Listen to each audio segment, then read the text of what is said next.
안녕하세요. 저는 결혼 22년 차 44살 여자입니다. 22살의 꽃다운 나이에 사랑하는 남자를 만나 앞만 보며 열심히 살아왔고, 현재는 안정적인 삶을 살아가고 있습니다. 남편과 둘이 맞벌이 하면서 악착같이 살아가다 보니 안 되는 건 없었어요. 부유하지는 않았지만 그래도 부족한 거 없이 행복하게 살아갈 수 있었죠. 여기까지 오는데 정말 많은 일들이 있었는데요. 잠깐 과거로 돌아가 남편을 어떻게 만나게 되었는지부터 설명을 해야 여러분들께서 제 사연을 어느 정도 이해를 하실 수 있을 것 같아 22살 때 남편과 어떻게 만나게 됐는지부터 이야기를 풀어보도록 하겠습니다. 그때 당시 저는 식당에서 서빙을 하고 있었어요. 그런데 테이블에 음식을 놓기도 전에 넘어지게 되면서 들고 가던 음식들을 한꺼번에 손님의 얼굴에 철퍼덕하면서 쏟아 부은 적이 있었어요. 순간 식당은 침묵이 흘렀고 음식은 입에 대지도 못한 채 온몸이 음식으로 범벅이 돼 자리에서 벌떡 일어나 저에게 삿대질을 하면서 화를 냈었어요. 저는 몇 번이나 죄송하다며 손님께 고개를 숙여 용서를 구했지만 이미 걷잡을 수 없을 정도로 상황은 심각해져 있었고, 식당 사장님은 제가 받을 월급을 손님한테 탈탈 털어줬었어요. 사장도 기분이 많이 안 좋았었는지 손님들이 보는 앞에서 큰 소리로 화를 냈었죠. 그날 딱 한 번의 실수로 식당 일을 하지 못하게 되었고 쫓겨나다시피 사장한테 내쳐져 버렸어요. 그런데 손해보상금을 받은 손님은 화가 덜 풀렸는지 저를 골목으로 끌고 가더니 정신적으로 너무 큰 충격을 받았다면서 그날 하루 일정을 전부 다 망쳤다고 같이 온 일행과 함께 무서운 눈빛으로 노려보고 있었습니다. 받은 돈으로는 많이 부족하다면서 더 큰 돈을 요구하고 있었어요. 분명 제가 잘못을 하긴 했었지만 사장이 저와 상의도 없이 제 월급 전부를 줘버린 뒤 내쳐지기까지 했는데 그걸로는 만족을 하지 못하고 있었습니다. 저를 벽에 밀친 남자는 더 큰 보상을 요구했었지만 끝까지 죄송하다며 남자를 뿌리치려 하자 화가 많이 났는지 저에게 손을 올리려 했었어요. 그리고 그때 남편이 저를 압박하고 있는 남자들을 불렀고 큰 싸움이 일어나려던 찰나 경찰차가 도착해 상황을 정리할 수가 있었습니다. 남자들은 나중에 마주치면 가만두지 않겠다는 경고의 한마디를 남기고 돌아갔었어요. 22년의 시간 동안 살아오면서 누군가 제 편을 들어준 사람은 그때 당시 남편이 처음이었습니다. 그런 모습이 제 눈에는 너무 멋져 보였고 저를 지켜줄 수 있는 사람 같아 보였어요. 그날 남편을 보자마자 첫눈에 반했던 거였습니다. 그날을 계기로 저희는 몇 번 더 만남을 가지면서 서로에 대해 진지해졌었는데 어느 날 자신의 과거에 대해 할 말이 있다면서 분위기를 심각하게 몰고 가더군요. 무슨 이유 때문인지 전혀 알지 못해 무방비 상태로 듣고 있었는데 그때 남편의 한마디에 카페에서 먹고 있던 음료를 뿜으면서 너무 놀라 자리에서 벌떡 일어나 버렸죠. 저보다 9살이나 많았던 남편한테 아이가 있다는 사실을 알게 된 거였어요. 10살이나 되는 여자아이가 있다는 한마디에 입을 다물지 못한 상태로 할 말을 잃어버려 멍하니 바라만 보고 있었습니다. 그때 당시 남편은 자신이 어떤 삶을 살아왔는지에 대해 설명을 해줬었고 그제서야 이해를 할 수 있었습니다. 10년 전 젊은 나이에 한 여자를 만나 혼인신고까지 했었는데 아이를 낳고 얼마 지나지 않아 갑자기 이혼 통보를 하면서 함께 살기 힘들 것 같다고 아이까지 떠넘기려는 이해할 수 없는 행동을 반복했다고 해요.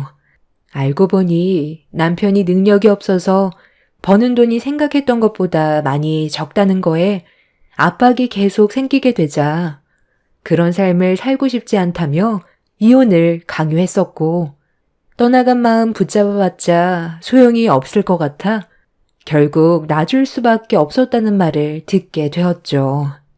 남편은 저와 만나기 전에 백화점 붕괴 사고로 부모님을 한나란시에 떠나보낸 적이 있었어요. 두 분이 함께 백화점에서 일자리를 구해 근무를 하게 되었는데 얼마 지나지 않아 백화점이 무너지는 대형 사고가 터지게 된 거였죠. 그때 당시 상당한 인명피해가 있었고 많은 분들께서 눈물을 흘렸던 걸 저도 기억을 하고 있습니다. 그런 아픔 속에서도 부모 없이 살아오면서 만났던 그 여자는 남편한테 많은 의지가 되었었지만 그 여자는 남편이 돈이 없다는 이유 하나로 조금의 고민도 없이 등을 돌린 거였습니다. 그 여자는 부모님은 계셨지만 하도 사고를 많이 쳐서 두 손 두 발을 들었었고 인연까지 끊어버려 혼자서 살아왔던 것도 들을 수 있었어요. 처음부터 꼬였던 만남은 이혼을 하게 됨과 동시에 아이를 홀로 키울 수밖에 없었습니다. 남편 혼자 아이를 10살 때까지 키웠다는 건 정말 대단한 일이었어요. 동네 분들의 도움도 많이 받았었고 바르게 자라온 아이라며 저를 놓치고 싶지 않아 그동안 말 한마디 못했었다는 속마음을 솔직하게 털어놨었습니다. 저도 잘난 인생은 아니었어요.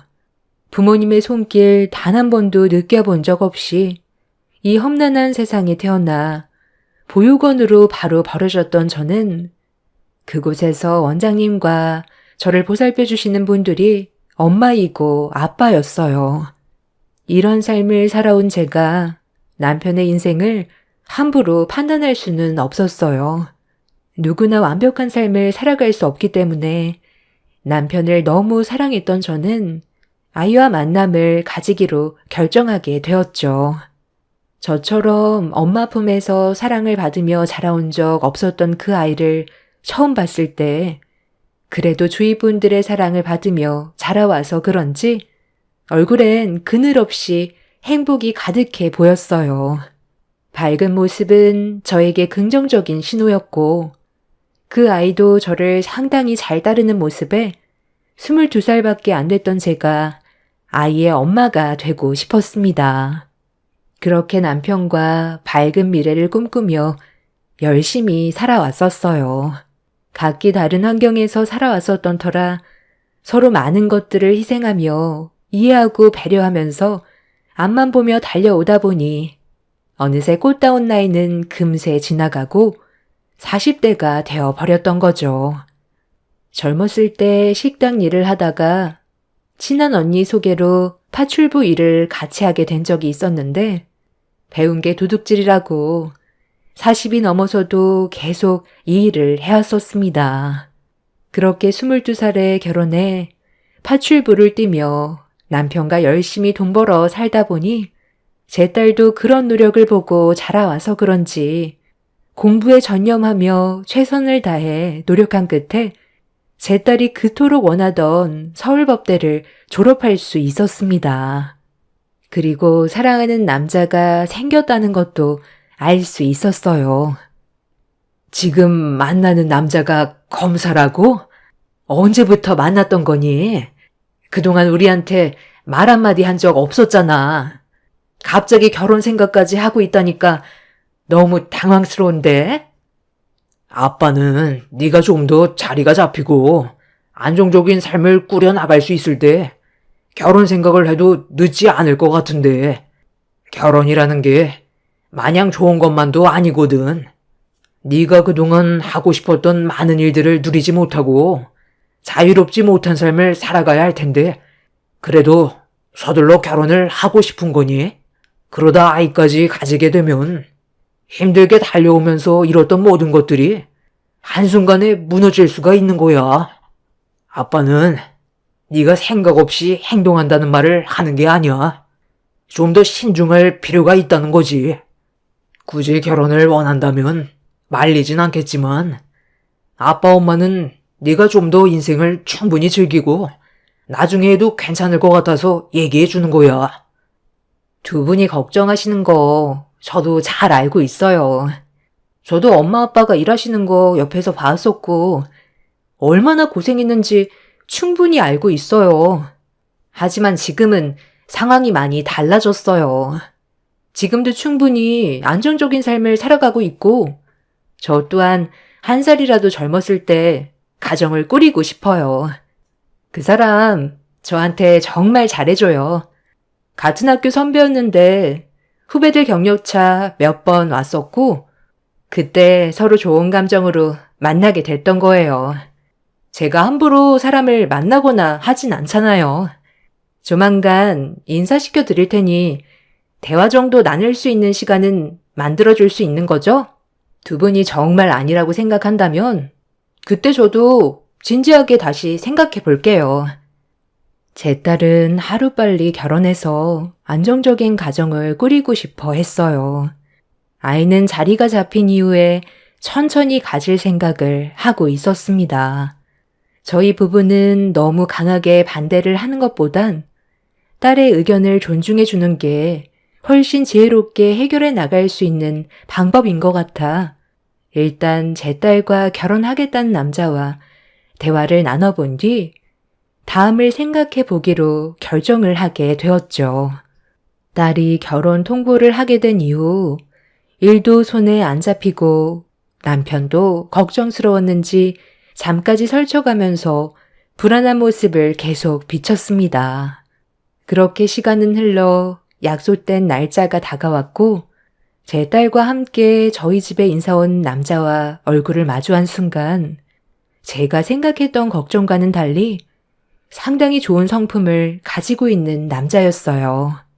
그동안 너무 쓸데없는 걱정을 했었다는 걸 남편도 느끼고 있었는지 어느새 긴장이 풀렸었고 즐거운 식사 자리를 만들어 갈 수 있었습니다. 제 딸이 왜 결혼 생각까지 가지게 되었는지를 알 수 있는 시간이었어요.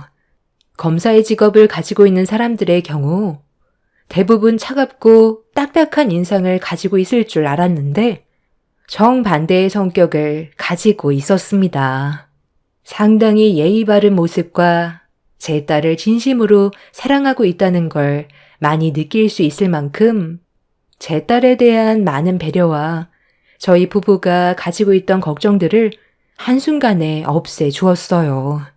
그렇게 좋은 만남을 가진 이후 몇 번 더 저희 집에서 식사 자리를 가지면서 처음에 불안했던 마음과 다르게 서로 결혼을 해도 좋을 것 같다는 마음이 더 크게 자리를 잡게 되었습니다. 그렇게 앞으로 둘 사이에 좋은 날들만 있기를 간절히 바라면서 결혼을 허락했었는데 예상하지 못했던 변수가 또 다른 걱정거리로 찾아왔어요. 예비 사이의 부모가 제 딸의 얼굴을 단 한 번도 보려고 하지 않았다는 거였죠. 이유를 알지 못했던 저희 부부는 많이 당황스러웠고 예비 사이에게 집안 상황에 대해 물어보게 되면서 왜 제 딸을 반대하는 건지 어느 정도 이해를 할 수가 있었습니다. 그 집안 사람들은 제 딸 하나만 바라본 게 아니었어요. 저희 아버지는 결혼에 대해 긍정적으로 받아들이고 있는데요. 중간에서 엄마가 결혼을 반대하고 있어요. 제가 무엇 때문에 그런 거냐고 여쭤봤는데 두 분이 어떤 직업을 가지고 있는지 듣자마자 보경이 얼굴을 보겠다는 약속을 깨버리셨어요. 그리고 그날 이후부터 제가 설득하려고 노력했지만 아직까지 보경이를 받아줄 마음이 없다고 만남을 거부하고 계세요. 제가 하루빨리 설득해서 좋은 결과 가져올 수 있게 노력할 테니 너무 걱정하지 마세요. 둘이 진심으로 사랑하고 있고 결혼하면 평생 행복하게 살 것 같지만 이런 문제로 서로의 감정이 다치게 되면 결국 그 끝은 안 좋은 결말만 있게 될 텐데. 아, 잠시만요. 저희 엄마한테 전화가 왔거든요. 여보세요? 네, 엄마. 지금 보경이 부모님 댁에 잠깐 왔어요. 네? 지금요? 아, 저희 엄마가 잠깐 통화를 원하세요. 예비 사도는 전화를 받자마자 해결되지 않는 문제들로 인해 집안 분위기가 상당히 안 좋아졌다면서 하루빨리 정리하는 게 좋을 것 같다고 직접 얼굴 보면서 대화 나누길 원하고 있었어요. 저희 가족이 어떻게 살고 있는지 직접 두 눈으로 보겠다고 하길래 그 말을 듣자마자 조금의 고민도 하지 않고 예비 사돈댁을 집으로 초대했어요. 저희 부부가 지금까지 살아오면서 단 한 번도 떳떳하지 않게 살아온 적 없었고 정말 열심히 땀 흘려 읽어낸 모든 것들을 보여주는 게 부끄럽다고 생각하지 않았어요. 오히려 자랑스럽게 생각했었죠. 가진 거 없이 남편과 악착같이 벌어모아 제 딸 서울법대 졸업시키고 대출 없이 자가까지 가지고 있으면 성공한 삶이라고 생각했기 때문에 예비 사돈이 저희 집에 직접 오겠다는 말에 1초도 고민하지 않고 집으로 초대를 했었습니다. 제가 바로 대답을 하자 약간 당황스러웠는지 말을 더듬거리던 예비 사돈은 돌아오는 주말에 저희 집에 오기로 약속을 잡게 되었고 이번 기회를 최대한 좋게 풀어나가려고 예비 사돈집을 초대하기 전에 상당히 많은 준비를 하게 되었습니다. 제 딸은 저에게 죄송하다면서 괜히 부담을 주는 것 같다고 걱정하고 있었지만 지금까지 살아오면서 산전수전 다 겪어온 제가 두려운 건 없었어요. 노력했는데 아니면 그걸로 끝인 거고 더 좋은 사람 많기 때문에 현재 최선을 다하려 했던 것 뿐이었죠. 그렇게 제가 할 수 있는 최대한의 노력을 하게 되었고 약속된 날짜가 되고 나서 예비 사돈분들이 저희 집을 방문해 주었습니다. 차린 건 많이 없었지만 그래도 정성껏 준비한 음식을 대접하기 위해 주방으로 안내하려 했는데 예비 사돈은 식사할 기분은 아니라면서 소파에 자리 잡고 앉았습니다. 제가 지금 여기 온 이유가 즐겁게 식사나 하면서 결혼에 대해 얘기하려고 온 것 같아요. 내 아들이 하도 말을 안 들어서 직접 얼굴 대면하고 직접적으로 얘기해야 결혼에 대한 생각을 접을 것 같아서 왔습니다. 결혼이라는 게 고집 부린다고 해서 되는 게 아니라는 거 잘 알죠? 그런데 따님의 아버님은 어디 가셨어요? 이런 중요한 날에 설마 자리를 비운 건 아니죠? 그건 저희 집안을 무시하는 행동이라는 거 모르는 건 아니실 텐데요. 아, 네. 저는 그래도 좋게 대화 나누면서 오해가 있는 부분들을 풀어가려고 식사 준비를 한 거거든요. 그래서 마실 게 더 필요할 것 같아 마트에 잠깐 가게 됐는데 아마 금방 올 겁니다. 그러니까 저희 집에 온 이유는 제 딸을 받아줄 수 없으니 확실하게 마음 정리 해달라는 거네요. 무슨 이유 때문인지 알 수 있을까요? 이유야 엄청나게 많죠. 일단 이 집안 꼴을 좀 보세요. 여기가 사람 사는 집안입니까? 이렇게 허름한 집에서 어떻게 사람이 살 수가 있어요? 그리고 이 동네에 못 산 사람들만 모여 살아서 범죄도 많이 일어난다면서요. 괜히 내 아들 피해볼까봐 여기 오는 것도 불안해 죽겠습니다. 그리고 얼굴 보고 싶지 않다고 했으면 그걸로 끝인 거지. 사람을 왜 이렇게 힘들게 하는 거예요? 누가 거지 집안 아니랄까봐. 우리 집안과 결혼해서 뭔가 혜택을 받으려는 것 같은데 제가 그 꼴을 보고 살아갈 수 있을 것 같아요? 못 사는 사람들의 특징이 뭔 줄 알아요? 부잣집 아들딸 하나 꼬셔서 인생 한번 바꿔보려는 생각이 머릿속에 가득 차 있죠. 집안은 집불도 없으면서 자식 하나 있는 거 설법대 졸업시켰다고 로또에 당첨된 것 마냥 신분 상승한 줄 아는데 요즘 널린 게 사자 직업이에요. 조금만 노력하면 개나 소나 다 할 수 있다고요. 저희 집안은 그런 흔해 빠진 직업을 가진 며느리를 원하는 게 아니라 회사 대표 정도 되는 며느리를 원한다고요. 내 아들이 검사인데 굳이 사자 직업을 가진 며느리를 얻어봤자 뭐 하겠어요? 얼마 벌어들이는지 이미 다 알고 있는데 그리고 그쪽이 친모가 아니라면서요. 20년간 북박이 식모였다던데 완전 인생 헛살으셨네. 잘 사는 집안의 남자랑 결혼해서 식모살이하면 그래도 어느 정도 마음의 위안이라도 되죠. 직업이 파출부라던데 그 생활을 20년 가까이 하면서 남의 자식 설법대 만들어주면 그쪽한테 고마워할 것 같아요. 천만에요.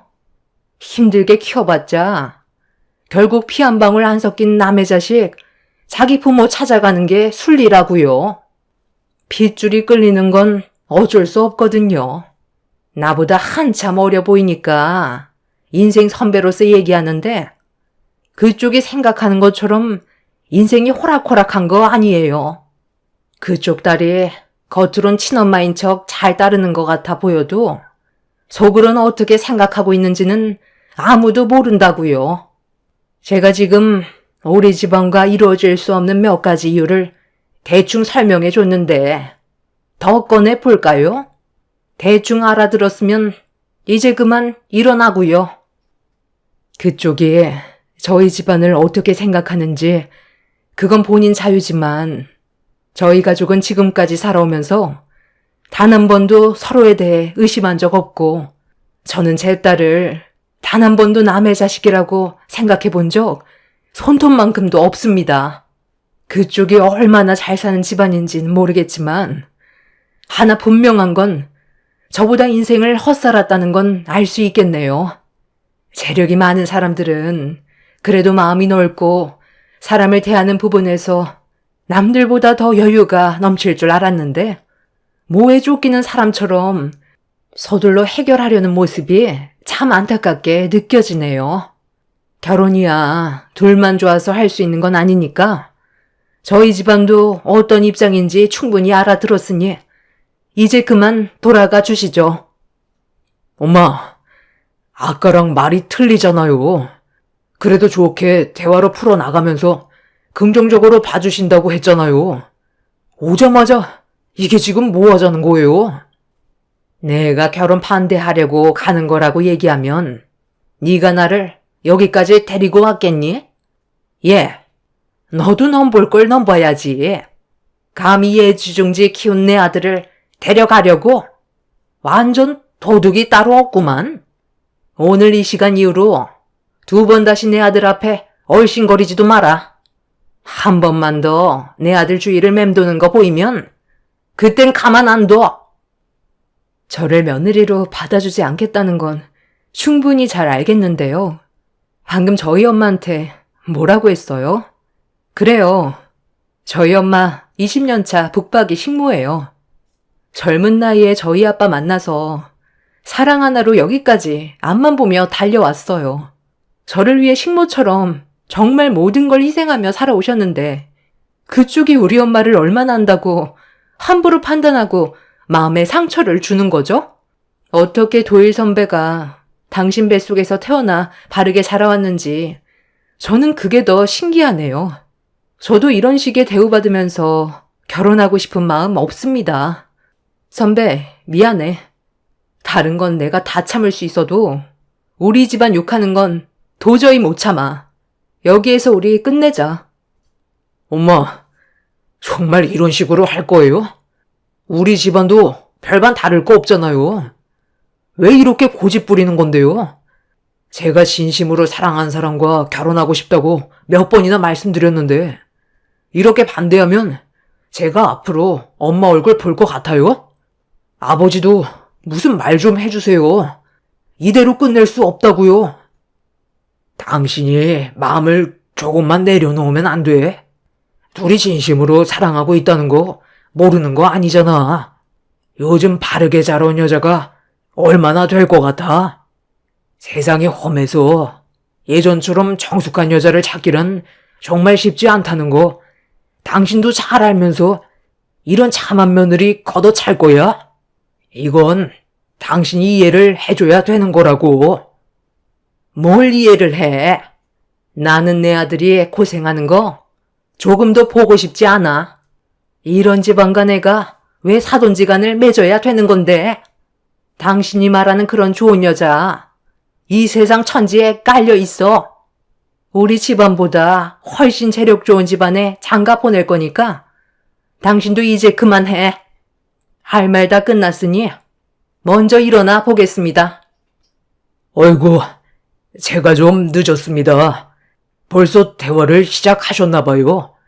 제가 좋은 거 대접해 드리려고 직접 양조장까지 다녀왔거든요. 여보, 식사 준비는 다 끝났지?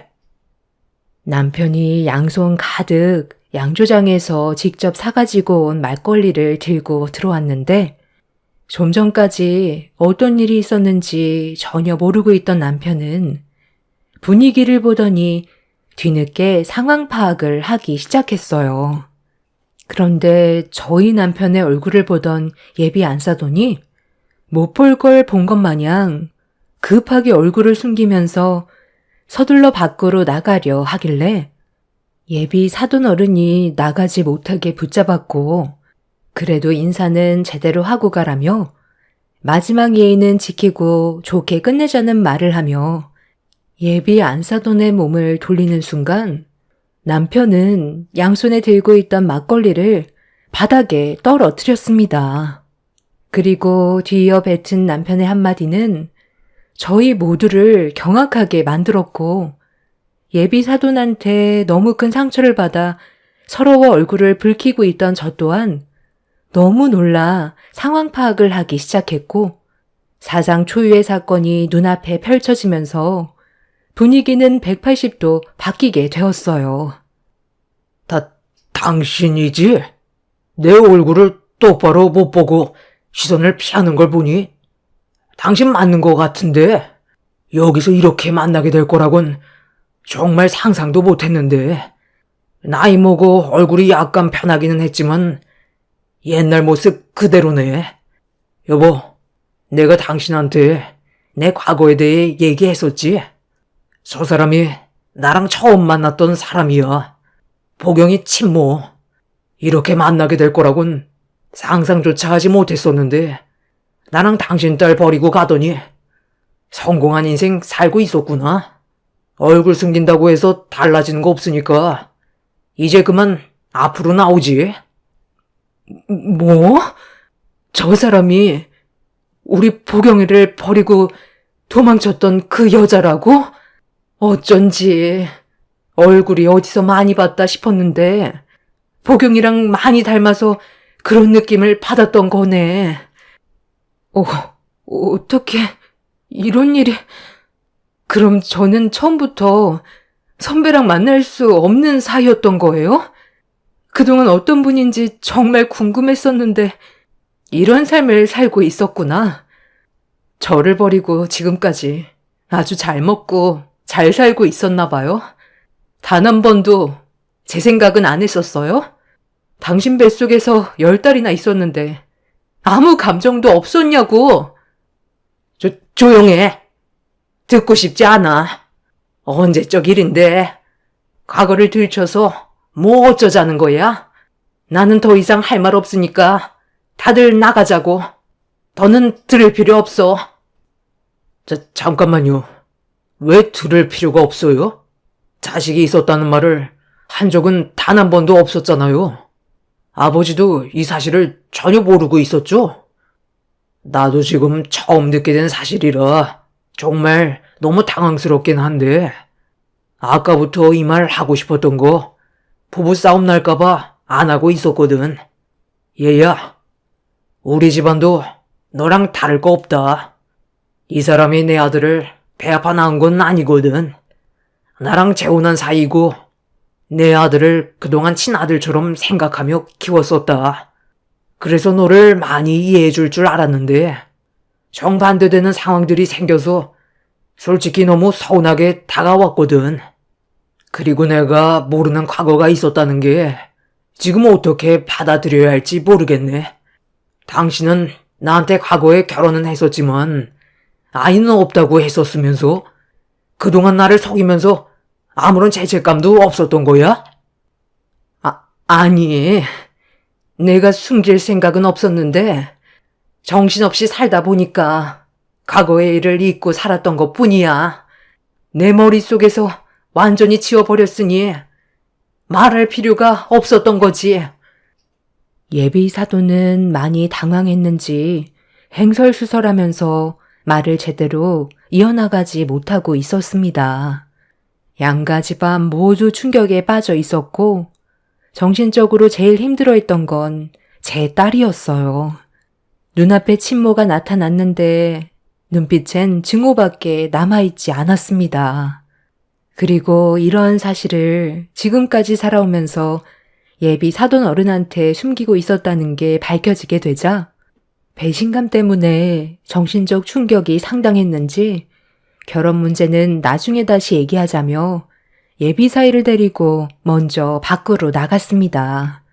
그리고 지금 현재 제 딸을 통해 듣게 된 예비 사돈 집안의 상황은 상당히 심각하게 흘러가고 있다는 걸 들을 수 있었습니다. 예비 사돈 어른이 보경이 친모와 이혼까지 고려하고 있다며 지금까지 살아오면서 자식이 있다는 걸 속여왔다는 걸 용서할 마음이 없어 보였어요. 예비 사이와 제 딸은 아직까지 서로 만나고 있고 진심으로 사랑하고 있지만 앞으로 어떻게 해야 될지 잘 모르겠습니다. 예비 사돈 어른은 이혼 생각을 확고하게 정한 듯 싶어요. 그렇게 된다면 결혼 문제는 해결되겠지만 제 딸의 행복을 위해 허락해 주는 게 맞는 걸까요? 여러분들의 진지한 의견을 들어보고 싶습니다. 제 딸을 버리고 간 친모는 자기가 가진 걸 놓치고 싶지 않아 하루아침에 마음이 바뀌어선 결혼을 허락해 준다며 본인이 꾸린 가정이 무너지는 걸 원치 않는다고 제 딸이 좋은 방향으로 해결해 주길 원하고 있어요. 하지만 저는 친모라는 그 여자가 제 눈앞에서 없어지는 게 가족 모두에게 평화가 찾아오는 길이라고 생각합니다. 제 딸의 인생을 위해 여러분들의 진지한 조언을 들어보고 싶습니다. 살다 보니 이런 식으로 제 딸의 친모를 만나게 될 거라곤 전혀 예상하지 못했는데 하루빨리 이런 관계가 정리되었으면 좋겠네요. 제 사연 들어주셔서 감사합니다. 안녕하세요. 저는 2살 된 아들 하나 키우고 있는 30대 여자입니다. 명절이 코앞으로 다가오다 보니 작년 명절 때 일들이 떠올라 사연을 신청하게 되었습니다. 작년 명절 때 있었던 일들만 생각하면 지금도 온몸에 식은땀이 흐를 만큼 충격적인 상황을 경험했었어요. 사람들이 하나같이 제정신이 아닌 것 같았고 평소와는 전혀 다른 모습에 소름이 돋았었습니다. 작년에 있었던 일이니 남편과 결혼 생활한 지 2년 차가 되었지만 그 사람들이 어떤 인간들인지 벌써 모든 걸 경험했기 때문에 아예 연락 자체를 하지 않고 있어요. 제 선택이 옳은 판단이라고 생각했었고 2번 다시 만나고 싶지 않았습니다. 이미 시댁 집안은 새형님들 때문에 무너져 내렸고 더 이상 회복할 수 없는 단계까지 오게 된 상황이라 본인들이 저지른 행동에 대한 대가는 알아서 처리해야 된다고 생각하기 때문에 저는 이번 명절에도 얼굴 볼 생각은 없습니다. 지난 추석 때 만삭이었던 저는 출산이 얼마 남지 않았었어요. 일주일 후에 출산 예정이었기 때문에 시댁에서 명절은 보낼 수 있을 것 같아 저를 딸처럼 아껴주시던 시모 얼굴 보려고 남편과 함께 시댁을 가게 되었죠. 저희 부부가 도착했을 때는 이미 새형님들은 시댁에 도착해 주방에서 음식을 만들고 있길래 시모에게 인사를 드린 뒤 저도 급하게 옷만 갈아입고 주방으로 들어가려 했는데 시모가 저를 따로 부르셨어요.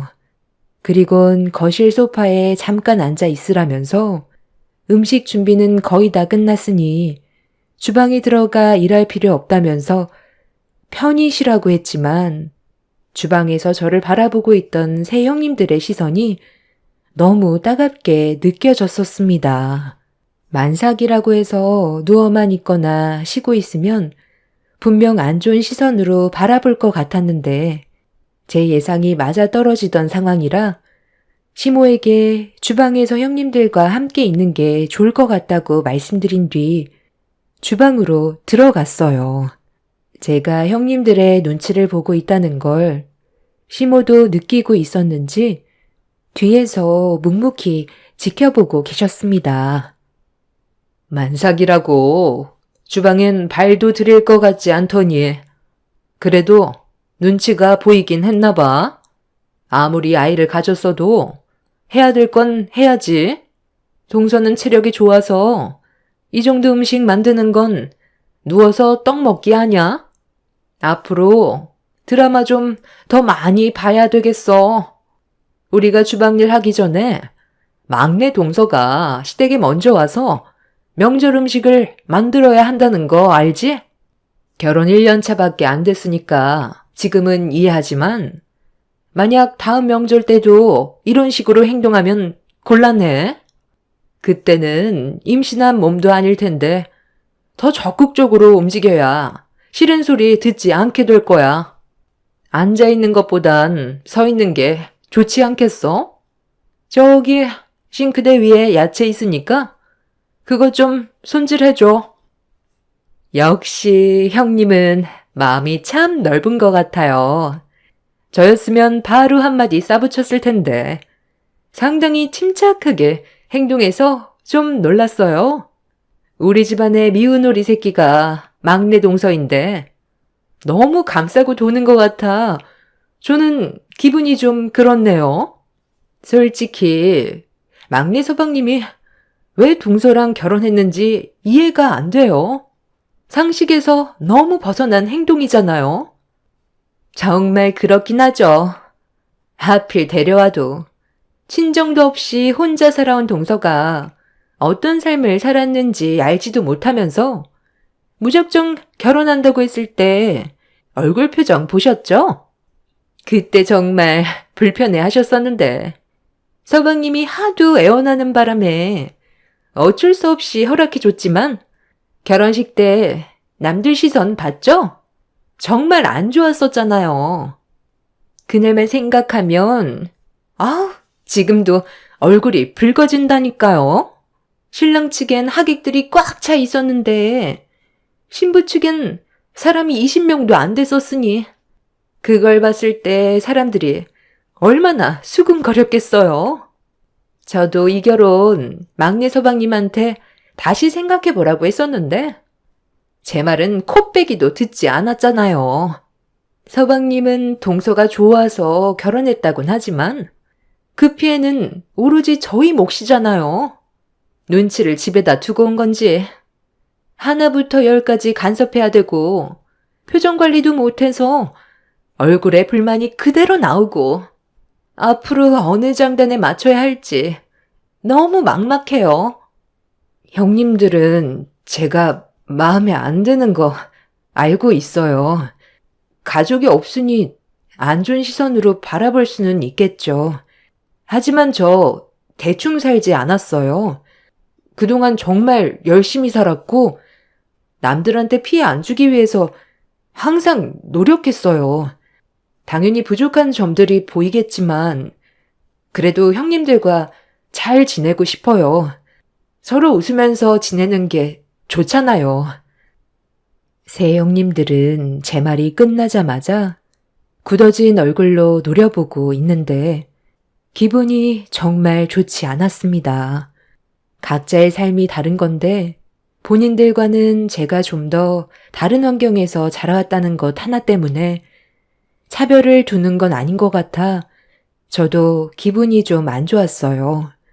그래도 자주 얼굴 보는 일은 없었기 때문에 참고 넘어갔었는데 제 가정사에 대해 얘기하는 건 기분이 별로 좋지는 않았습니다.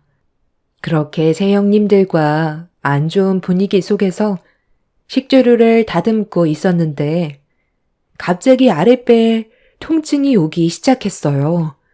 주방에서 형님들에게 받은 스트레스 때문인 것 같아 잠시 쉬기 위해 큰 형님한테 아랫배에서 진통이 와서 잠시 진정이 되면 다시 오겠다고 했는데 그 말을 들은 둘째 형님이 시댁 며느리로 들어온 지 얼마나 됐다고 벌써부터 꾀를 부린다면서 언성을 높여 화를 냈어요. 주방 일 한 지 얼마나 됐다고 벌써부터 꾀를 부리고 있네? 아니, 동서만 애 가져봤어? 나는 둘째까지 봤고 큰형님은 셋째까지 봤어. 셋째 동서도 출산 경험이 있는데 우리 앞에서 지금 진통 온다고 주방일에 손을 떼려고 해? 나는 출산 전까지 주방일 했었어. 어디서 지금 엄살을 부려? 하던 일마저 끝내. 왜 이렇게 목소리를 높여? 너희들 또 막내 며느리 잡고 있었니? 내가 뒤에서 지켜보고 있다는 거 뻔히 알면서 계속 이럴 거야? 모처럼 가족들 한자리에 모였으면 서로 좋은 말만 주고 받아야지. 너희들은 어떻게 셋 다 똑같이 행동을 하는 거냐? 이럴 거면 다음부터는 아예 오지도 말거라. 어머님, 이건 저희한테 문제가 있는 게 아니라 막내 동서한테 문제가 있는 거라고요. 저희 입장도 이해해 주셔야 되는 게 맞는 거죠. 그동안 어떻게 살아왔는지 어머님도 전부 다 알지 못하잖아요. 저는 밖에서 막내 동서 얘기는 일절 하지도 않아요. 집안에 얼마나 창피스러운 일인데요. 저희 자체가 동서를 받아주지 못하고 있는데 남들은 동서를 어떻게 생각하겠어요?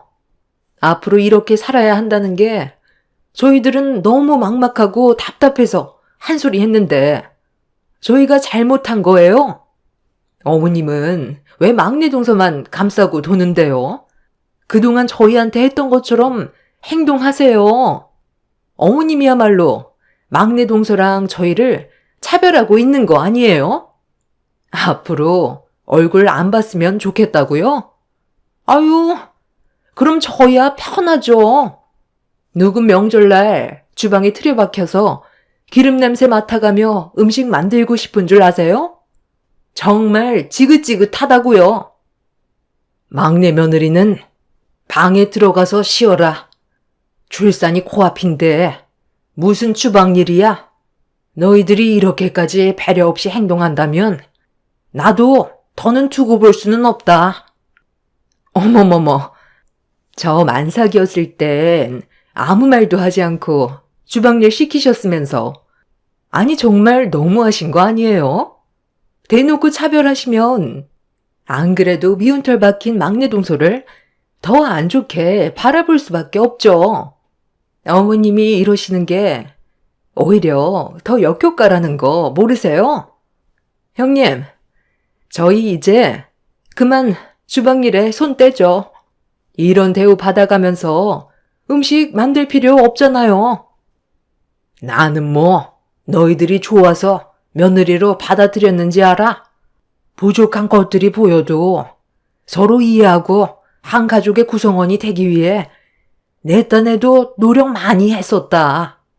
둘째 네가 만삭 때 내가 들어가서 쉬라고 했는데도 굳이 나와서 주방일 한 이유가 뭐야? 너희들한테 넘어갈 재산 조금이라도 더 받으려고 그런 거 아니야? 너희 시아버지가 암으로 세상 떠난 뒤 내 앞으로 재산 들어온 거 탐나서 서로 잘 보이겠다고 한 거 아니냐고. 내가 너희들의 가식적인 모습 다 알면서도 조용히 있었던 이유는 그래도 가족이니까 그것 또한 이해하고 넘어갔던 거다. 자신들 이익만 생각하지 말고 막내가 많이 서툴고 힘들어하면 같이 챙겨주면 얼마나 좋아. 너희들이 이럴수록 좋은 말이 나가겠니? 계속 이런 식으로 행동한다면 다시는 얼굴 볼 일 없을 거다. 그걸 원한다면 지금 당장 나가거라. 나도 너희들 붙잡을 생각 없다. 계속 그렇게 보고만 있을 거야? 교통 정리를 하던지 아니면 다들 내 집에서 나가래도 빨리 결정들 해.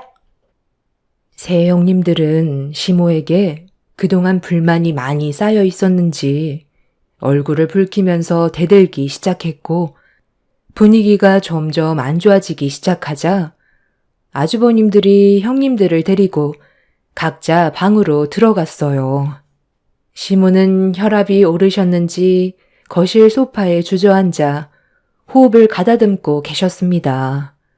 뒤에서 이런 상황을 지켜보던 남편은 진통이 오고 있는 저를 부축해 소파에 앉혀주었고 세 형님들이 들어간 각자의 방에서는 저와 시모에 대한 불만으로 가득했었습니다. 시모는 거실에서 세 형님들이 아주버님과 나누고 있는 대화를 전부 다 듣고 있었는데도 시모는 진통이 오고 있는 저를 걱정해 주셨습니다. 따뜻한 시모의 손길은 저희 엄마를 떠올리게 만들었고 이런 안 좋은 상황 속에서도 의지할 수 있는 시모와 남편이 있다는 거에 너무 감사했어요. 그동안 홀로 지내온 세월들과 아픔들이 물밀듯이 밀려와 감정이 북받쳐 올라 눈물이 멈추지 않았지만 그래도 가족이라는 울타리가 생겼다는 것만도 저에게는 정말 감사한 일이었어요. 저를 딸처럼 대해주시는 시모와 남편만 옆에 있어준다면 모든 걸 이겨낼 수 있었고 앞으로 분명 행복해질 수 있는 길이 있을 거라 믿었어요.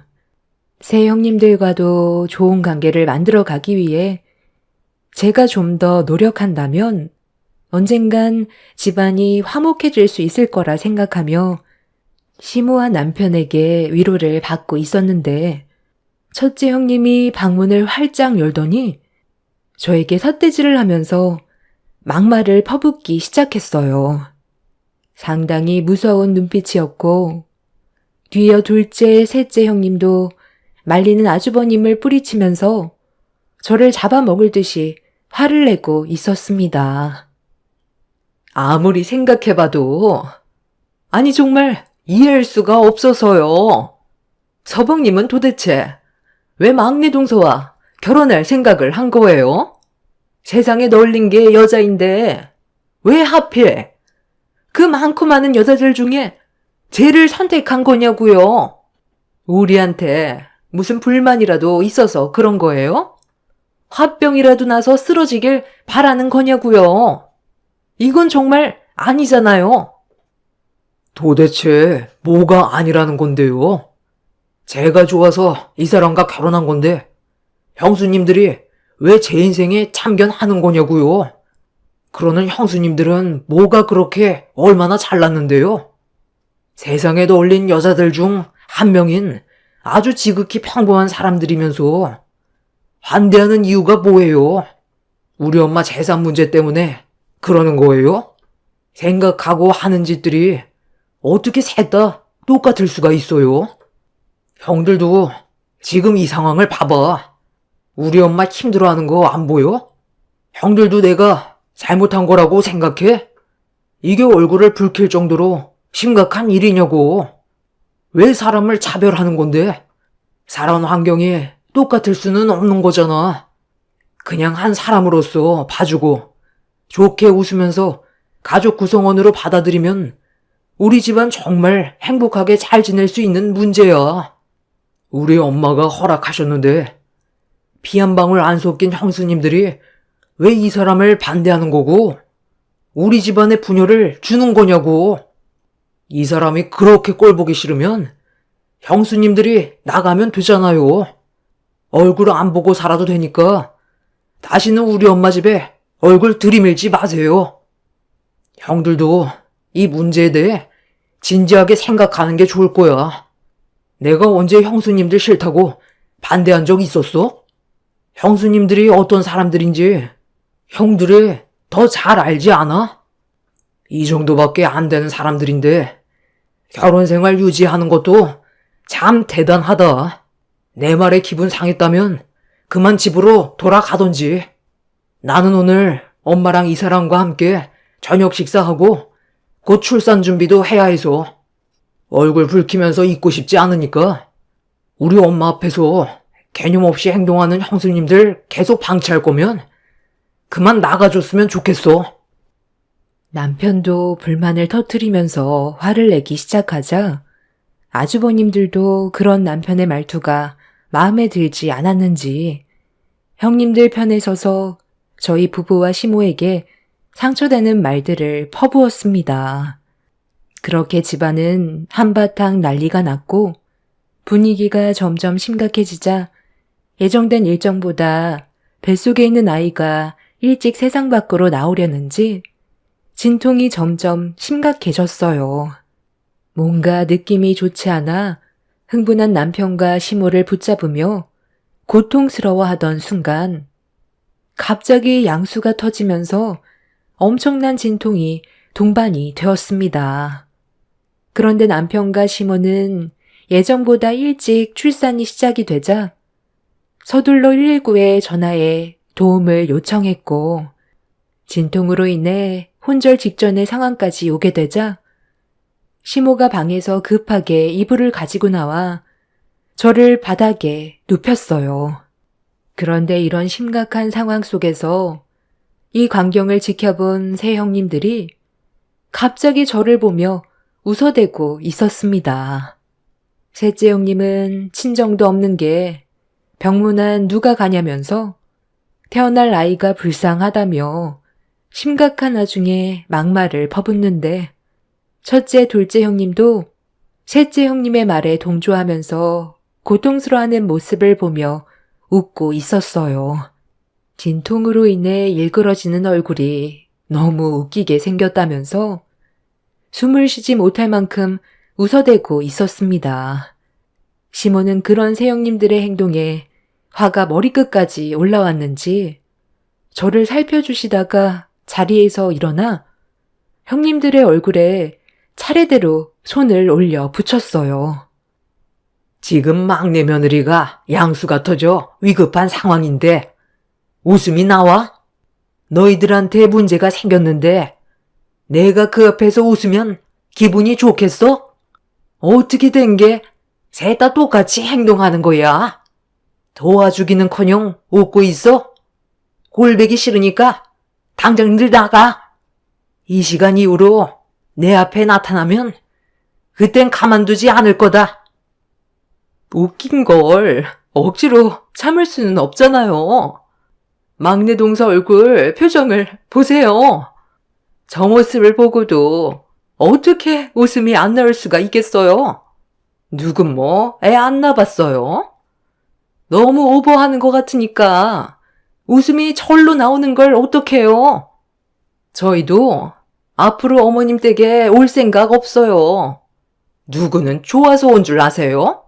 장례식장에 발도 들일 생각 없으니까 걱정 마시고 그렇게 아끼시는 막내 동서나 챙기세요. 여보, 집에 가게 짐 챙겨. 세 형님들은 진통으로 고통스러워하는 저를 보며 웃음을 참지 못했고 그렇게 짐을 챙겨 각자 집으로 돌아갔어요. 그리고 뒤이어 구급차가 도착해 응급실로 향할 수 있었습니다. 다행히도 뱃속에 있는 아이는 무사히 세상 밖으로 나올 수 있었어요. 응급실에서 출산한 뒤 겨우 정신을 차리자 남편과 시모는 고생했다며 어려운 상황 속에서도 침착하게 출산에만 집중한 저에게 대단하다면서 좋은 말을 아끼지 않았습니다. 태어난 아이의 얼굴을 보게 되니 몇 시간 전까지만 해도 안 좋은 일들이 한꺼번에 몰려왔었는데 그 모든 상황들을 잊어버릴 수 있을 만큼 태어난 아이가 저에게 주는 행복이 훨씬 더 컸어요. 그렇게 무사히 출산을 하게 된 이후 저는 산후조리실로 옮겨지게 되었고 어느 정도 심적 안정을 되찾아가고 있었는데 출산 소식을 들은 새형님 내외가 또다시 산후조리실로 찾아왔습니다. 심오한 남편이 들어오지 말라고 얼굴을 붉혔지만 새형님들은 할 말이 있다면서 무작정 머리를 밀며 안으로 들어왔어요. 아직 할 말이 남아있어서 잠깐 온 것뿐이니까 용건만 간단히 하고 갈게요. 저희들한테 나눠줄 재산 언제 주실 거예요? 그이가 하는 사업에 자금이 원활하지 않아서 여유 자금이 필요한데 어차피 주실 거 미리 땡겨 주세요. 그렇게 해줄 순 있잖아요. 어머님 세상 떠나면 그 돈 각자 형제들이 나눠 가실 텐데 그 전에 직접 주는 게 어때요? 아무리 생각해도 이건 아닌 것 같아서요. 동서들도 저랑 같은 생각을 가지고 있고요. 그렇게 해줄 수 있는 거죠? 내가 왜 너희들한테 재산을 넘겨주니? 나는 너희들이 한 행동에 대해 너무 큰 실망을 했기 때문에 내가 가지고 있는 재산 넘겨줄 생각 조금도 없다. 어머머머, 그건 말이 안 되죠. 막내 동서만 시집 오지 않았다면 이런 일은 생기지 않았을 거라고요. 이 문제가 저희 탓만 있는 건 아니잖아요. 공평하게 행동하셔야죠. 저희가 요즘 상황이 많이 어려워요. 사업 자금이 원활하지 않아서 여유 자금이 많이 부족한데 어머니가 도와주시겠다고 하셨던 거 도와주시면 안 돼요? 그건 네 사정이지. 왜 엄마한테 도와달라는 거야? 좀 전에 어떤 일이 있었는지 알면서 돈 얘기가 나오니? 쓸데없는 말 하지 말고 안정을 취해야 하니까 당장들 나가. 아, 진짜. 이 말 입 밖으로 꺼내지 말라고 하도 해서 지금까지 참고 있었는데 정말 끝까지 이렇게 해야 되겠어요? 저희가 원하는 것도 들어주지 않을 거면서 재산 나눠주겠다는 말은 왜 한 거예요? 저 탈북 여자가 어디가 그렇게 마음에 들어서 저희들한테 이렇게까지 하는 건데요. 처음부터 가족 모두가 반대했던 일들인데 당연히 좋게 볼 수는 없는 거잖아요. 서방님이 제대로 된 여자 데리고 왔다면 정상적인 관계를 유지할 수 있었겠죠. 주고받는 대화 억양부터 이상하고 서방님 결혼식 때 주변 사람들 시선도 얼마나 안 좋았는데요. 제 주위 지인들도 얼마나 많이 물어보는지 알아요? 아직까지 탈북자 시선은 좋지 않다고요. 우리 애들도 나중에 이 문제 때문에 학교에서 놀림당하게 될까봐 그것도 걱정이에요. 왜 본인들만 생각만 하는 거예요? 우리가 힘들어하는 건 보이지 않나 봐요? 서로 사랑해서 결혼한다는 건데 뭐가 문제야? 그래, 너 말 잘했다. 그럼 사돈어른은 정상적인 사람이고 너 결혼하고 애까지 싸질러 놓고 나서야 나한테 뭐라고 했어? 사돈어른이 예전에 남의 집에서 금품 털다가 경찰서에 몇 번 드나들었던 얘기 뒤늦게야 꺼냈었잖아. 내가 그 말을 들었을 때 속에서 천불이 났었다. 그런데도 참고 넘어간 이유가 뭔지 알아? 사돈어른과 너는 다르니까. 너희 둘이 진심으로 사랑하고 있고 행복하게 살려고 애까지 낳은 걸 보고 참아왔었어. 하나부터 열까지 전부 따지고 들면 한두 끝도 없다. 살면서 누구 하나 흠없는 사람이 어디 있겠니? 지금 현실에 얼마나 충실하고 남들 앞에서 떳떳하게 살고 있는지 그게 중요한 거 아니야? 막내 며느리가 과거에 어떻게 살아왔던 지금은 법적으로 한국 사람이고 내 아들과 아주 잘 지내고 있는데 그런 편견 때문에 차별하는 건 내가 용납 못한다. 너희들이 보인 오늘의 행동에 대해서는 좋게 넘어갈 생각 없다. 그리고 내가 지금 가지고 있는 현금으로 된 재산은 벌써 내 막내 며느리에게 전부 입금시켰다. 너희들보다 어려운 환경에서 살아왔었고 목숨 걸고 한국 땅을 밟았기 때문에 앞으로 내 아들과 행복하게 살라고 결정한 거니 이제 와서 후회도 소용없다. 내가 가지고 있는 재산들, 아직 처분하지 않은 것들도 많이 있다는 거 잘 알고 있을 거야. 앞으로 너희들이 어떻게 하냐에 따라 내 재산이 가는 방향이 달라질 거다. 계속해서 내 앞에서 큰 소리 내봐. 누가 더 불이익인지 한번 해보라고. 나는 너희들 얼굴 안 보면 끝이야. 시모는 얼굴을 붉히면서 새형님 내외에게 분노를 했어요. 제 통장에 입금시킨 시모의 재산을 보여주는 순간 모두들 경악을 했고 말도 안 된다면서 불만을 터뜨리려 했지만 시모가 가지고 있는 재산이 아직 더 남아있다는 걸 알고 있는 새형님 내외는 그것들마저 가지지 못하게 될까봐 더는 아무 말도 하지 못하고 있었습니다. 제가 살아온 환경은 많이 다르지만 지금 현재 저는 한국 사람이고 남편과 행복하게 살아가기 위해 정말 많이 노력을 하고 있었지만 사람이 가지고 있는 편견이 저를 너무 많이 힘들게 했어요. 북에서 왔다는 이유 하나만으로 좋지 않은 시선으로 바라본 새형님들이 저를 너무 많이 힘들게 했어요. 저는 한국 땅을 밟기 위해 목숨을 내놓고 건너왔었지만 그때만 해도 더 나은 행복이 있을 거라는 희망 하나로 앞만 보며 달려왔었습니다. 그리고 남편을 만나 또 다른 삶을 살게 되었지만 저를 안 좋게 바라보는 시선들이 있다는 걸 생각하지는 못했었어요. 그래도 노력하면 좋은 관계 유지할 수 있을 줄 알았는데 사람 마음 쉽게 변하지는 않더라고요. 시모는 새형님 내외에게 실망을 많이 했는지 몇 달의 시간 동안 가지고 있는 재산 전부를 처분했고 일단 저희 부부를 데리고 현재 시이모님이 계시는 해외로 이주한 상태입니다.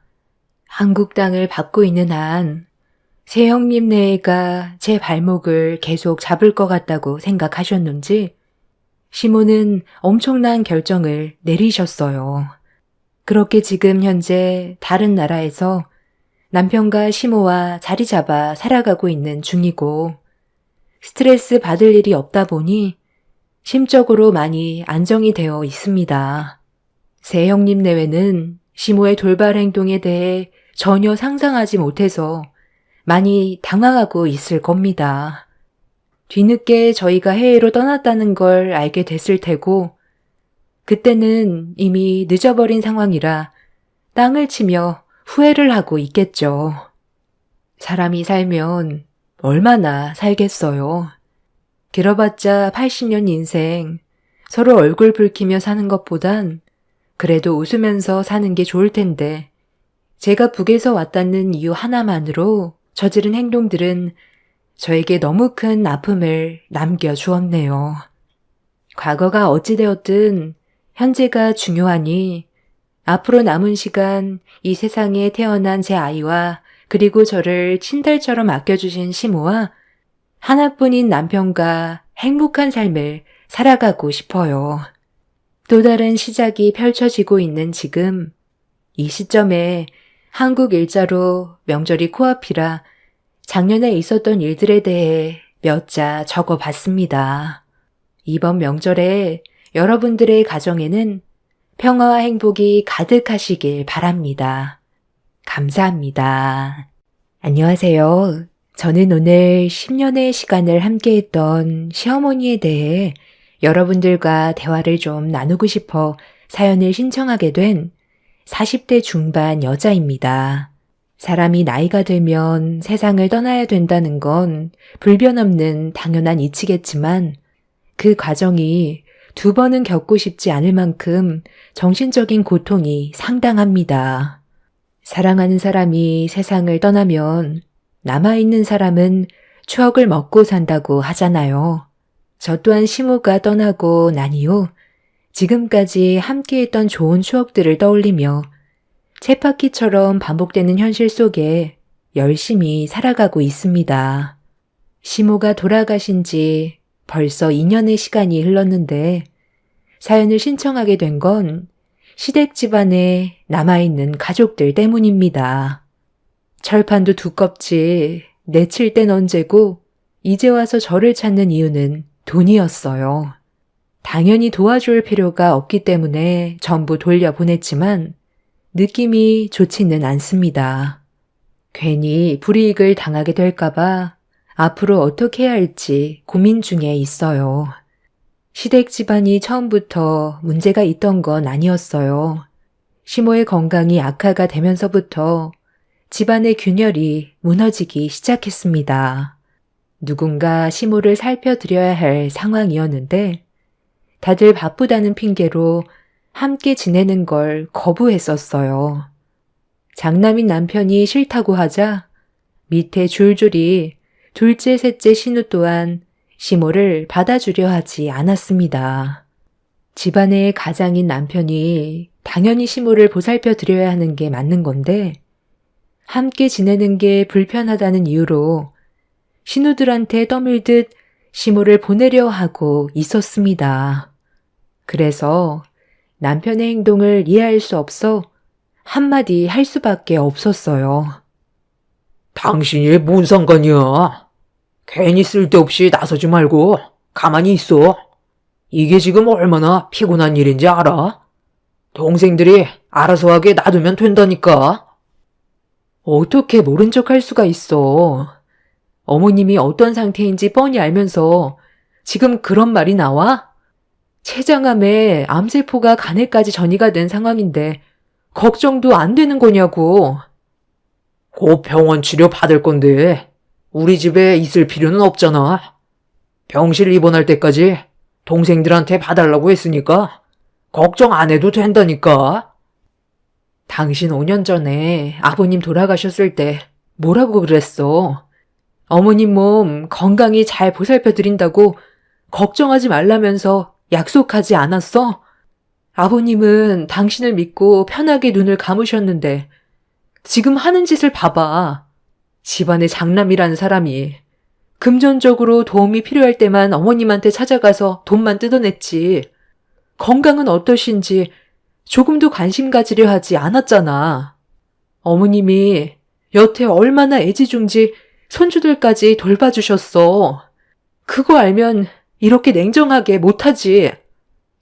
남편은 본인이 뭘 잘못하고 있는지 전혀 인지하지 못하고 있길래 따끔하게 한마디 했는데 그걸 듣기 싫다며 저에게도 상처되는 말을 거침없이 뱉어댔어요. 결국 그날 서로는 좋지 않은 감정으로 대화가 끝이 났고 남편의 강압으로 인해 시모는 입원하기 며칠간 신우들이 모시는 걸로 결정을 하게 되었습니다. 그렇게 신우들의 집에서 번갈아 지내다가 입원할 병원을 결정해 치료를 받기 위해 병실로 옮기게 되었는데 이번엔 또 다른 문제가 서로의 신경을 건드렸어요. 오빠가 엄마한테 받아간 재산이 제일 많잖아. 그러니까 오빠가 대신 병원비 좀 납부해주면 안 되는 거야? 알아보니까 엄마가 가진 돈 전부 오빠가 가져갔다면서? 며칠간 우리 집 제공해줬을 때 도와준 거 하나 없으면 이번만큼은 오빠가 나서줘야지. 여유가 있는 사람이 해야 되는 게 당연한 거라고. 내가 가장이니까 많이 받는 건 당연한 거지.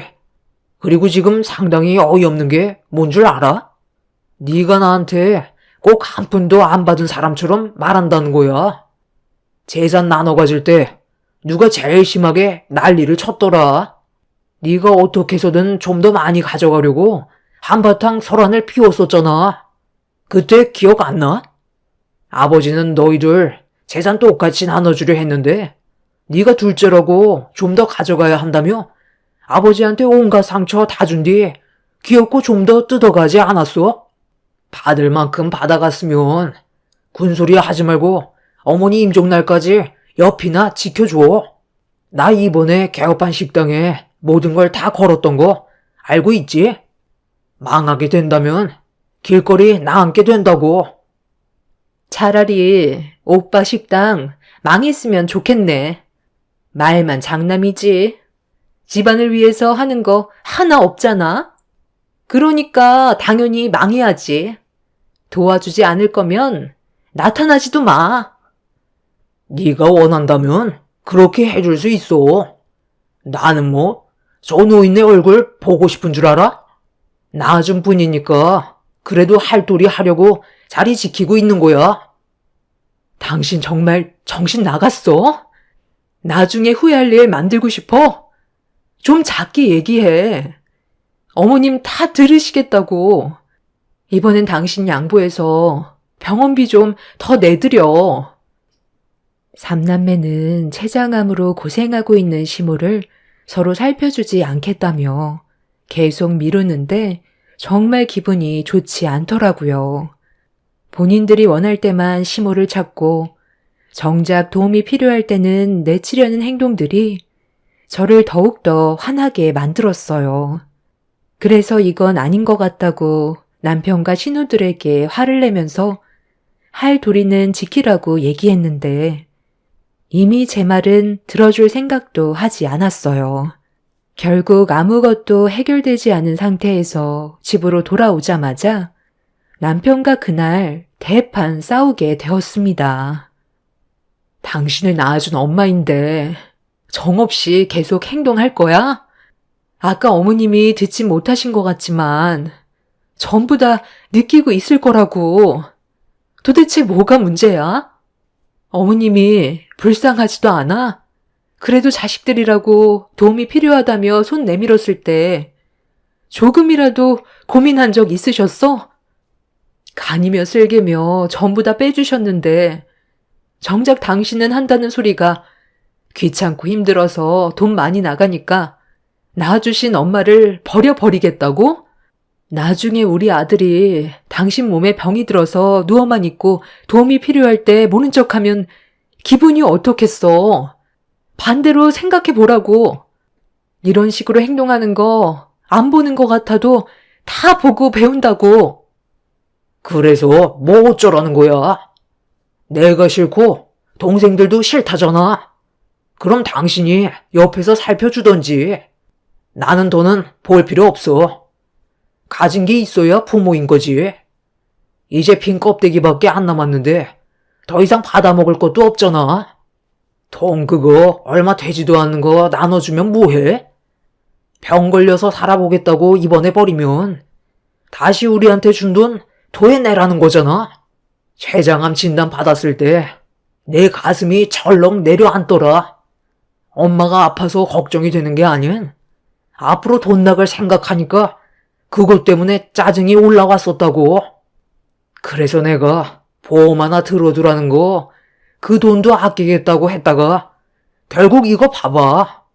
내 말 안 들어서 큰돈 나가게 생겼는데 속이 안 터지겠어? 나는 일절 냉전 한 푼 도와줄 생각 조금도 없으니까 더 이상 쓸데없는 얘기 하지 마.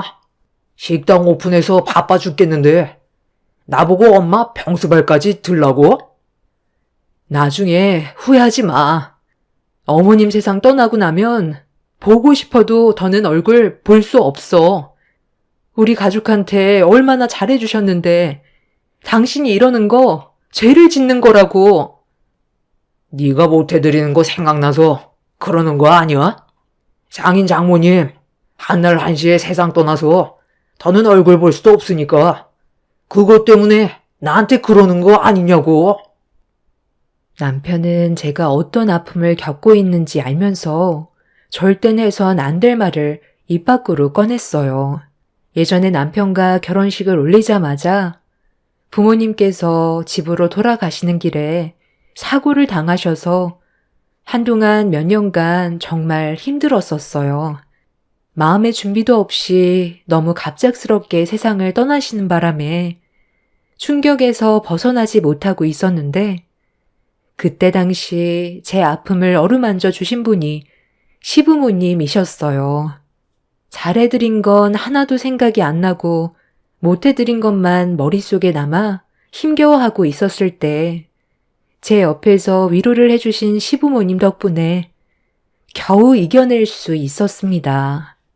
시부모님은 제 친부모님이나 다름없을 정도로 정말 가까운 사이가 되었고 저에게 진심으로 다가와 주셔서 많이 의지하며 살아갔었는데 시부가 떠나시고 시모마저 세상을 떠날 준비를 하시게 되니 제 마음이 말이 아니었습니다.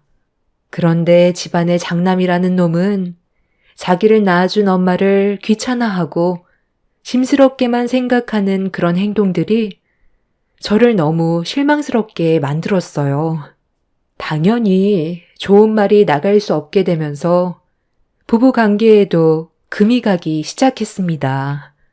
결국 각자 하고 싶은 대로 하기로 결정을 하게 되면서 시모 곁에는 제가 있었고 삼남매는 오히려 잘 됐다면서 아예 두 손을 놔버렸습니다.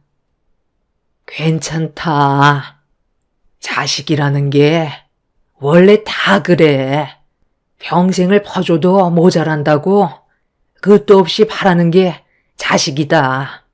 내가 지금 와서 다 큰애들 붙잡아 놓고 서운하다는 말을 해봤자 뭐가 달라지겠어. 본인들 불만만 털어놓겠지. 부모가 아무리 잘해줘도 자식들은 서운한 것만 생각하게 되거든. 길어야 1, 2년이라는데 그때까지 주변 정리하고 남은 시간 그래도 좋은 생각만 하고 가련다. 아직 이 세상에 미련이 남아있지만 내 몸이 이런데 어쩌겠니. 현실을 받아들이고 살아야지. 어머님, 안 좋은 생각만 가지지 말고 좋은 생각만 하세요. 그래야 건강을 되찾을 수 있어요. 이대로 먼저 가시면 저는 어떻게 하라고요. 저는 아직 마음의 준비가 되어 있지 않은데 아버님 떠나시고 어머님까지 가시면 앞으로 누굴 의지하면서 살아갈 수 있겠어요. 요즘 그이가 저에게 얼마나 많은 실망을 안겨주는데요. 시모는 저에게 미안하다면서 자식이라는 게 마음처럼 되지 않는다고 자기 아들 때문에 속 썩고 있는 거에 대해 사과를 하셨습니다.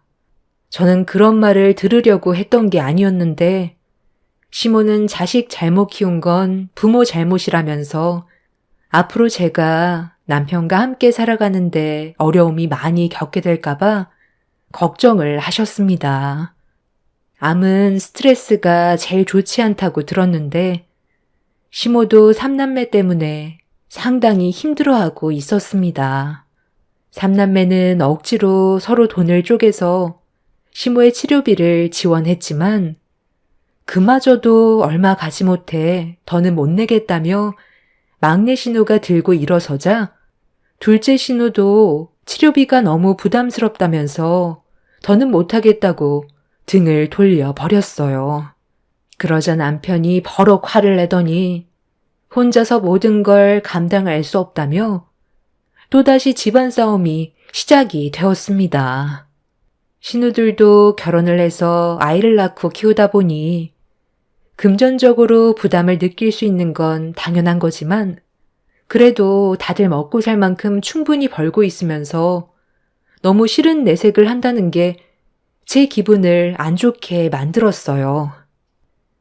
혼자서 감당하라는 것도 아니고 서로 나눠서 병원비 충당하면 그렇게 부담스러울 정도의 돈도 아닌데 그것도 내기 싫은 거예요? 그럼 그냥 어머님 산속에 고려장하고 오면 되겠네요. 어쩜 자식들이 하나같이 똑같을 수가 있어요? 당신이 이런 건 알아서 이끌어 가야 하는 거 아니야? 언제까지 이렇게 살아갈 건데? 희망도 없는 미래에 돈을 쓰고 있는데 당연히 아깝지. 안 아깝겠어? 차라리 그냥 엄마한테 연명치료 거부하시라고 말씀드려야 되겠다. 어차피 췌장암 그거 가망 없다며. 다른 암도 아니고 췌장암이 고치기 제일 힘들다던데 자식들까지 힘들게 만들 필요 없잖아. 연명치료 그만하고 세상 떠날 준비나 하시라 해. 보자 하니까 못하는 말이 없어. 당신 마음 충분히 알았으니까 그 더러운 주둥이 그만 놀리고 내 눈앞에서 사라져. 너처럼 인간 쓰레기랑 더는 살고 싶지 않아. 그래서 지금 이혼이라도 하겠다는 거야? 우리 엄마가 귀엽고 사고를 치는구만. 본인 몸 하나 제대로 간수 못해서 아들이 힘들게 꾸려온 가정까지 깨버리다니. 정말 대단하신 분인 것 같네. 몇 년 그거 좀 더 살아보겠다고 자식 등골 빠지게 만들어 놓고 이제 이혼까지 하게 만드네. 엄마 때문에 저 이혼하게 생겼어요. 아휴, 그만들 해라. 더 이상 치료 안 받을 테니까 이제 그만 좀 싸워. 엄마가 지금까지 살면서 너희들한테 바란 게 뭐가 있어?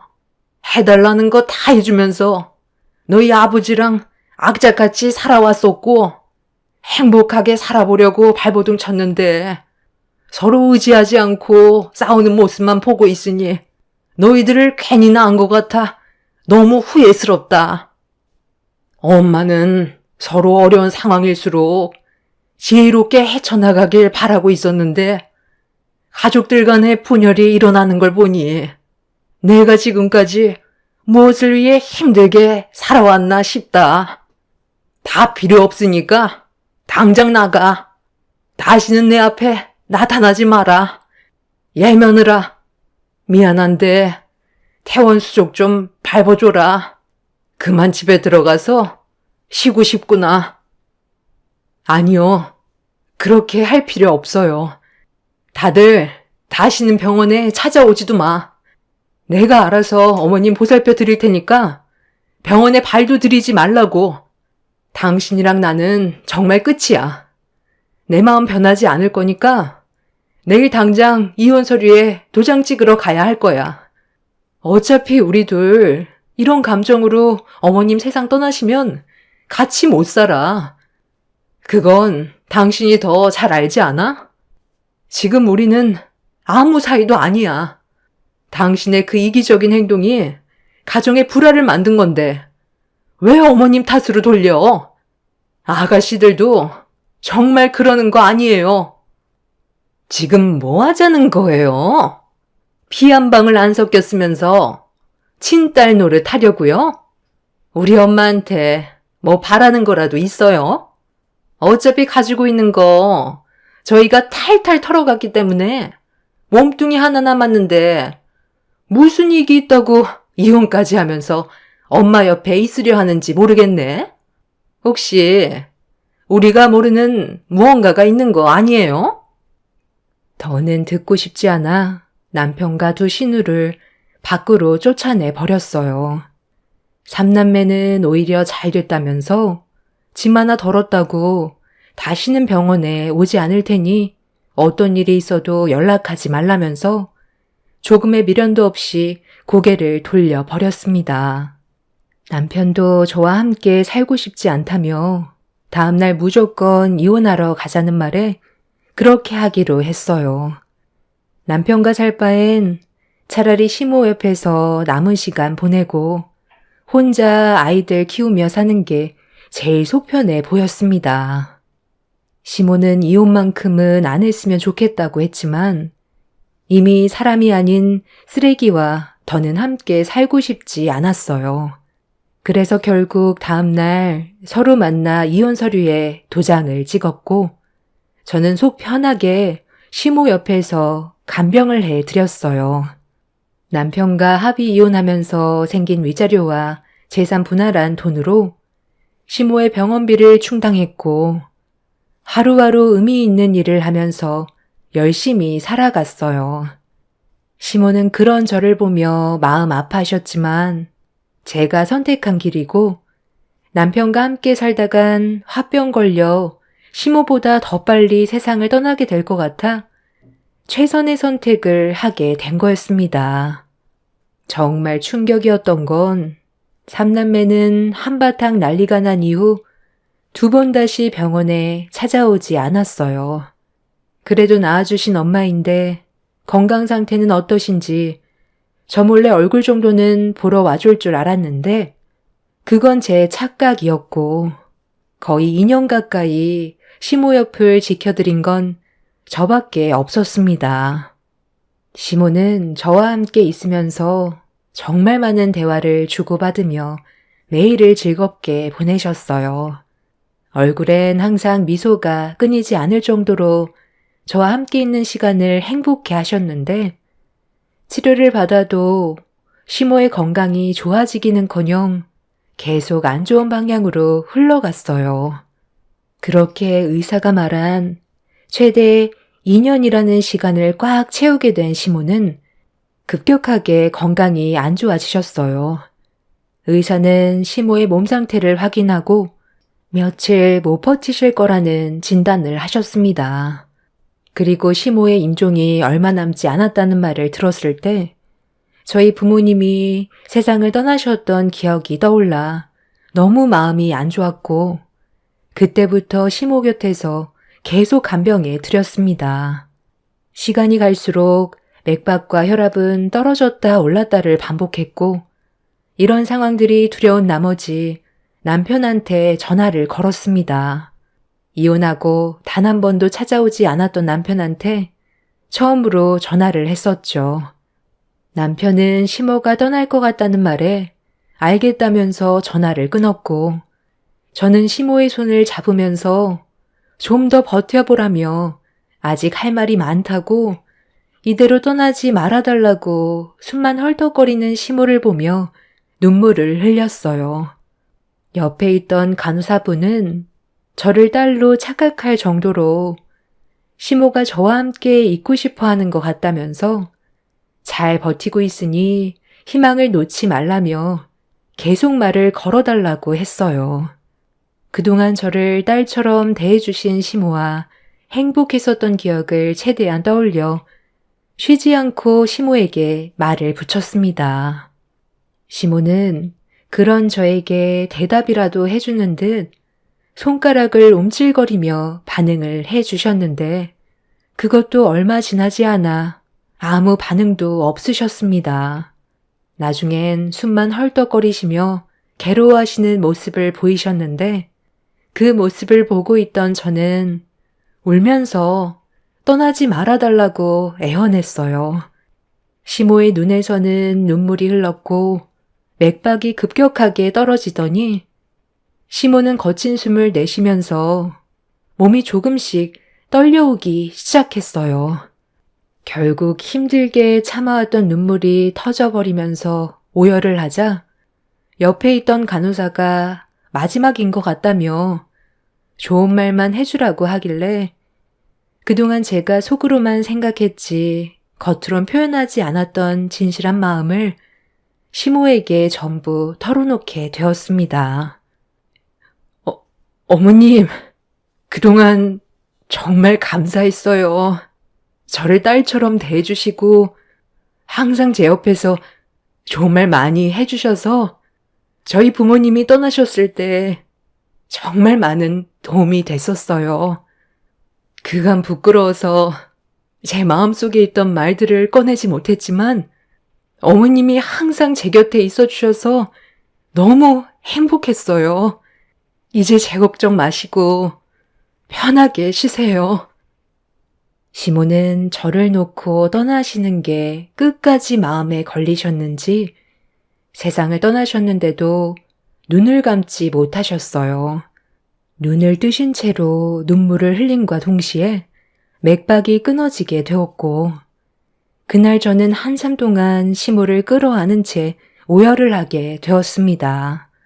소중한 사람들이 떠난다는 건 너무 마음 아픈 순간들이었고 눈을 감지 못한 채 세상을 떠나신 시모의 눈을 감겨드리고 있는데 그제서야 남편과 신우들이 병실 문을 열고 들어왔습니다. 저와 다르게 눈물 한 방울 흘리지 않고 세상 떠난 시모를 쳐다보고 있는데 신우가 전 남편한테 장례식은 어떻게 할 거냐고 물어보면서 귀찮다는 듯 일그러진 얼굴로 시모를 바라보고 있었습니다. 아이고, 엄마. 이렇게 가시면 어떡해? 올케 언니가 잘 모신 거 맞아요? 아휴, 그런데 장례식 그거 꼭 해야 되는 거야? 나 이번에 큰돈 나가고 요즘 일이 너무 바쁜데 그냥 바로 화장해도 되는 거잖아. 엄마도 그걸 원할걸? 아, 맞아. 3일 동안 아무것도 못하고 장례식장에 있어야 하는데 그렇게 되면 일에 지장까지 생긴다고. 그냥 바로 화장 처리해버리자. 미친놈이네. 세상 떠나서까지 자식들에게 짐만 되는구만. 당장 갖다 버려. 자식이라고 장례를 해줘야 되는 건 아니잖아. 네가 그냥 알아서 처리하면 되지. 뭐하러 나한테 전화까지 해? 지금 식당 일이 얼마나 바쁜지 알아? 요즘 잠잘 시간도 없을 정도로 매출이 장난 아니라고. 3일간 장례식 치르면 피해가 얼마나 큰 줄 알아?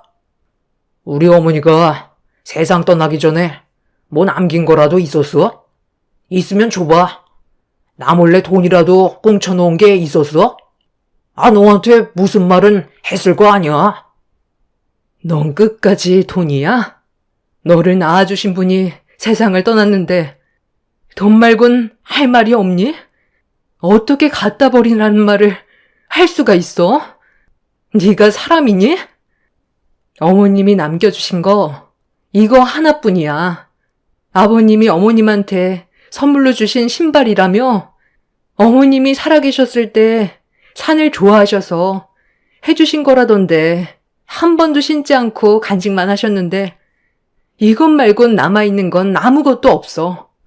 어차피 당신한테 필요 없는 거잖아. 사람 도리라는 게 있어. 어머님 장례식은 치러야 하는 거라고. 남편은 시모가 평소에 간직하고 있던 신발을 저에게 뺐더니 쓰레기통에 던져 버렸고 장례 같은 거 필요 없다며 바로 화장할 수 있게 해달라고 하길래 화가 머리끝까지 올라온 저는 남편의 뺨에 손을 올렸습니다. 자식들을 위해 지금까지 희생만 하고 살아왔는데 남편은 기본적으로 해야 될 도리조차 하지 않으려 하길래 너무 화가 난 나머지 손을 올려버렸고 세상 떠난 시모 앞에서 삼남매들과 한바탕 하게 되었죠. 저는 남편한테 해야 될 도리도 하지 않는다면 지금 하고 있는 일들 언젠가 망하게 될 거라면서 시모가 그동안 아끼고 한 번도 신지 않았던 쓰레기통에 처박힌 신발을 꺼내 들어 해야 될 건 하라고 분노를 가라앉히지 못했고 삼남매는 일그러진 얼굴로 장례식을 진행했습니다. 삼남매 지인들 몇 명 말고는 장례식장에 오는 사람은 딱히 없었지만 그래도 겨우 장례식을 무사히 끝낼 수 있게 되었습니다. 그렇게 납골당에 안치한 뒤 남편은 앞으로 평생 2번 다시 얼굴 볼 일 없었으면 좋겠다며 등을 돌렸습니다. 장례도 안 치르려 했던 불효자들이 언젠가 전부 망하기를 간절히 바라면서 저도 제 아들들과 함께 열심히 살아갔어요. 시모가 남겨주신 신발을 신고 밑창이 떨어질 정도로 앞만 보며 달려왔습니다. 정신없이 바쁘게 움직이다 보니 부유하지는 않아도 어느 정도 안정적으로 자리를 잡을 수 있었는데 어느 날 신발 밑창이 떨어져 나가 더는 신지 못할 것 같아 세탁해서 한편에 보관해 두려고 신발 속 깔창을 꺼내 솔질을 하려는 순간 밑바닥에 이상한 글씨가 새겨져 있었어요. 알 수 없는 주소 같은 게 적혀 있길래 한참 동안 바라만 보다가 그날 저는 제 아이들을 차에 태운 뒤 주소가 적힌 곳으로 향하게 되었습니다. 깔창 밑에 주소가 적혀 있을 거라곤 전혀 상상조차 하지 못했었는데 시모가 신발을 고이 간직하고 있었던 이유가 목적지에 있을 것 같아 한참을 달려 도착을 하니 허름한 창고 하나가 눈에 들어왔어요. 굳게 잠겨 있길래 창고 안을 살펴볼 수가 없어서 주변을 두리번거리고 있었는데 누군가 저를 부르는 목소리에 깜짝 놀라 고개를 돌려보니 어느 한 노인이 저를 위아래로 훑어보며 누구냐고 물어보시길래 신발을 보여주면서 깔짝 밑에 적힌 주소를 찾아왔다고 하니까 남편 이름을 대더라고요.